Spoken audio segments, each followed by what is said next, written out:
সোহেল রানা খুব মাইন্ড খাইছেন আমার উপরে। উনি একটা ভিডিও করে কছিলেন যে আমি যেন জয় বাংলা রে জয় বাংলা করে না দিই। আমি পিনাকিকে বলছি আপনি, কিন্তু আপনি একটি শব্দ ব্যবহার করেন যে শব্দটি সম্পর্কে আমার প্রচণ্ড রকমভাবে আপত্তি আছে। সেটি হচ্ছে যে আপনি বলেন জয় বাংলা করে দিচ্ছে। আমি কছিলাম ওটার একটা উত্তর দিব, কিন্তু দেই নাই। তাই উনি উষ্মা প্রকাশ করেছেন, কোছেন আমার নাকি সাহস নাই। ওনার কথা আমার মেসেজ ছিল উনি অত্যন্ত দুর্বল চিত্তের ব্যক্তি। দুর্বল চিত্তের ব্যক্তি না হলে উনি নিজে যেটা প্রমিস করেছেন, সেটা প্রমিস করেছেন যেটা কথা উত্তর দেওয়ার জন্য, সে উত্তরটা উনি দিতে পারছেন না। তো উনি উত্তরটা দিতে না পেরে দুটো জিনিস প্রমাণ করছেন। একটা হচ্ছে যে উনি সত্য কথা বলতে, সত্য স্বীকার করতে চাচ্ছেন না। দ্বিতীয় যেটা প্রমাণ করছেন যে ওনার সাহস নেই, ওরা আমাকে ফেস করার সাহস নেই, কারণ উনি সেই শব্দটাকে এখনো ব্যবহার করছেন। এবং আমি তার সাহসের যে অভাব, কমতিটা, এটাকে আমি ঘৃণা করি। কথা সত্য বলছেন সোহেল রানা, আমার আসলেই সাহস নাই। থাকলে তো দেশ থেকে পালায় আসতাম না, তাই না? বাংলাদেশের লক্ষ লক্ষ তরুণ যুবক তো দেশে থেকেই ফাইট দিতেছে, কাটারানি গুম হইতেছে, খুন হইতেছে, রক্তাক্ত হইতেছে, গুলি খাইতেছে, তাও পিছু হটতেছে না। আবারও দ্বিগুণ শক্তি নিয়ে ঝাঁপায় পড়তেছে।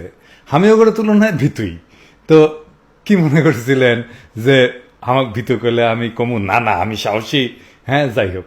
তো বুঝছেন তো যে আপনার যে ভ্যালু সিস্টেম, আপনি দুনিয়া যেমন জিঙ্গা করে দেখেন আর কি, আমরা করলে সিঙ্গা করে দেখি না। আমাদের ভ্যালু সিস্টেম আলাদা। হ্যাঁ, যাই হোক, আলাপে আসি। আমি কেন জবাব দিই নাই? দেখেন সোহেল রানা, আপনি হাঙ্কারে শৈশবের কৈশোরের হিরো, যদিও নকল সিনেমা টিনেমা করেছিলেন, তাও আপনি আমাকে হিরো। আপনার ওইটার যদি জবাব দিতে হয়, তাও আপনার মনে চাই বা না চাই কষ্ট দিয়ে ফেলব। আমি সেটা চাই নাই। আপনি একজন ভদ্র এবং ডিসেন্ট মানুষ, আপনার মনে কষ্ট দিলে আমার ভালো লাগবে না। তাও আমার জবাব যেহেতু চাইতেছেন, চাপাচাপি করতেছেন, হ্যাঁ দিতেছি। শোনেন সোহেল রানা, আপনার যা বয়স, তাতে আমি শিওর আপনার বেসবাসী আব্বাজান পাকিস্তান আন্দোলনের একজন সক্রিয় কর্মী বা সমর্থক ছিলেন। মানে ওনাদের প্রজন্ম পাকিস্তান হাসিল করছিলেন। এই দলে শেখ মুজিবও আছিলেন, আপনার আগের নেতা। এখনকার নেতা তো এরশাদ, আগের নেতা তো আপনার ছিলেন শেখ মুজিব, তাই না? তো আপনি তো শেখ মুজিবের দল করেন না এখন, তাই না? আওয়ামী লীগ তো করেন না, এখন জাতীয় পার্টি করেন। তো আপনি যখন আপনার আব্বাদের প্রজন্মের ওনাদের সেই অর্জন পাকিস্তান ভাঙার লাগে জয় বাংলা স্লোগান দিতেছিলেন, তখন কি আপনার আব্বাজান আপনারা থামতে বললে আপনি থামতেন? হ্যাঁ, থামতেন না তো। যদি কইতো বাবারে আমার লড়কে লেঙ্গা পাকিস্তান কইয়া যে পাকিস্তান কায়েম করছি, সেই পাকিস্তান জয় বাংলা কইরা ভাঙিস না, শুনতেন? শুনতেন না, শুনেনও নাই। তো চল না, আমারে কেন থামতে বলেন? আপনার দাবির আরো গভীরে প্রবেশ করি। হ্যাঁ, আসলে ৭১ আপনারা কি কি অর্জন করেছিলেন?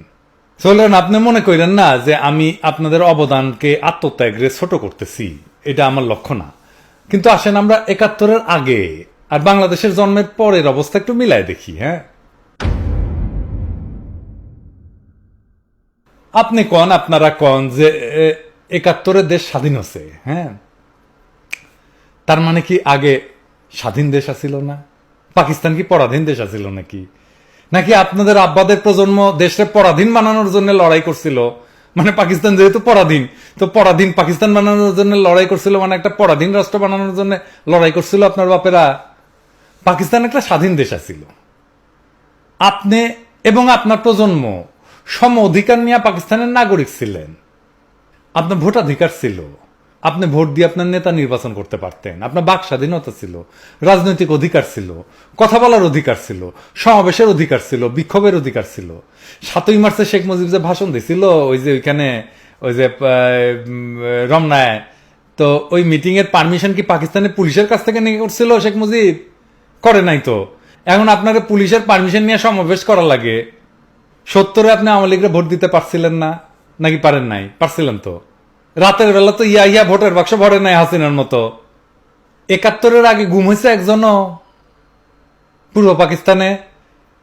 হাসিনার বাংলাদেশে ১,০০০ জন গুম হয়েছে। আয়নাঘর বানাইছিল পাকিস্তানি সেনারা বাংলাদেশে?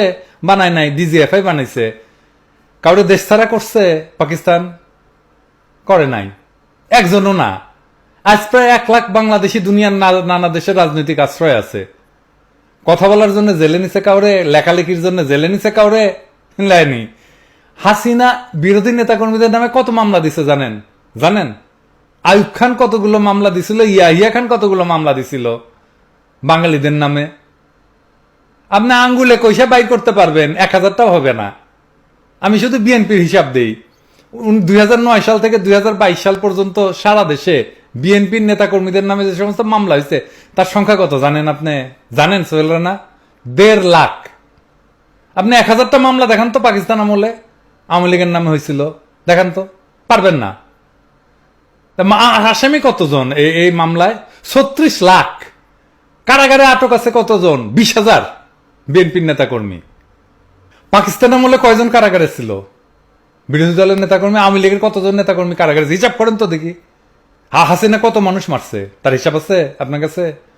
1948 থেকে 1971 24 মার্চ পর্যন্ত পাকিস্তানের পুলিশ কয়জনের মারছিল বলেন তো?